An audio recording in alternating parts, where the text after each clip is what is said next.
Hi, this is Josanne Wright Calendar, and I'm the author of the Happy Little Garbage Truck. It's a picture book based educational program, and I'll leave a link below in the description box about the program, which teaches self esteem and also literacy skills. Um, the reason that I'm doing a lot of these different videos, these broadcasts, is because of COVID-19. A lot of parents are at home working with their children, and sometimes, well, at times, I have friends who do this regularly as homeschooling, but during this time, we know that it's really an unusual period where you, the parent, may be doing everything from behavior support to academic support. I wanted to refer you to this really wonderful document, Supporting Individuals with Autism Through Uncertain Times, which was written by a group, it's the UNC Frank Porter Graham Child Development Institute Autism Team. It has so many wonderful techniques and tools in here that I've used in my classroom, and that's why I'm really supporting this document. It's 60 pages, but it's really kind of condensed. And today we're going to talk about self management, which they do have a section on. And I'm going to just refer back to yesterday's conversation where I mentioned that self management is sort of like a cycle, but it equals uh, the amount of time that you spend on the task and the child spends on the task. This leads to their tenacity. And we said that self esteem is a belief in oneself. And as a child accomplishes self management to self monitoring to self evaluation and then self reinforcement, this builds their sense of self and belief in themselves because they could see that they're gaining more independence in tackling a behavior or a skill that was difficult for them before. And now, because of your support and the tools that you're learning today, you'll be able to kind of guide them along that path. So, of having a better approach to their skill level that you're trying to build up. And yesterday we talked about calming techniques because during this time it's very different for the child and difficult at times.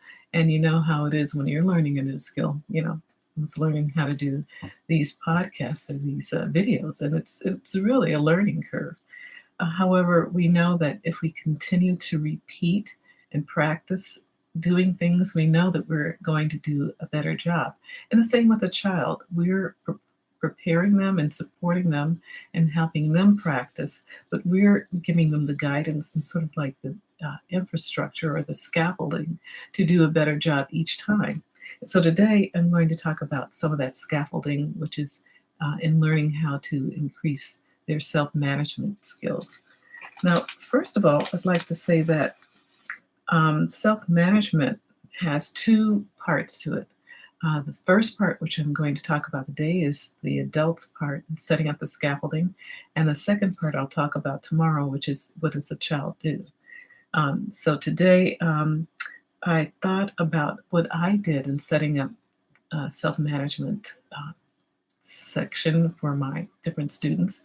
I thought, first of all, you have to choose one area that you'd like to work on. Of course, there are more than one area that the child would have a need to correct or to improve on, but it becomes frustrating when you try to work on too many fronts at once. You just focus on one, and you try to win that battle. So I would take one area and then I would chunk it out so that I would have a script of sorts of the different things that I'd like the child to do as from the beginning of the activity to the end of the activity. And then once I have those chunks set out, I create a grid of sorts with boxes. And I have an example of that. This was a daily incentive chart that I used in my classroom for one little boy. I tried to block out his name, but it starts with the morning routine, sitting nicely during calendar, listen respectfully when others share, And that's been at calendar time. We had children talk about their day, how they had, activities overnight that they really enjoyed. Listen, and then sit on the rug and listen during. This was way back when we had OCRs, open court reading, but could be anything. So I just scaffolded out, or just broke it down into different parts, all the way up past recess. This one goes to, yeah, so it just goes throughout the day. And then you see the little boxes on the side. These boxes were just where I would do this is laminated, and I would just do a happy face that I could wipe off at the end of the day and use it again. I had been doing this with just paper grids, and it was like really repetitive. So I just decided to put everything down on one sheet. However, you can use just a smaller amount of paper and just the 4 grid boxes that we talked about the other day, and give a happy face. But we'll talk about that more tomorrow.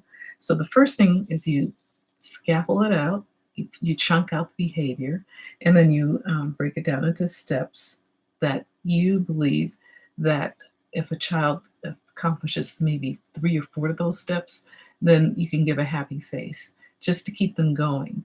And then at the end of the time, you can have the final part of that grid is, did the child actually accomplish the activity? Did they give up? Did they have a meltdown? And so what I would do is I would have 3 different responses at the end of a task. If they complied, they would get a happy face. If they were about 50-50, I'd make a straight face, 2 dots in a straight line. I mean, it was okay. And then if it was a day that we had a struggle, I'd make an unhappy face.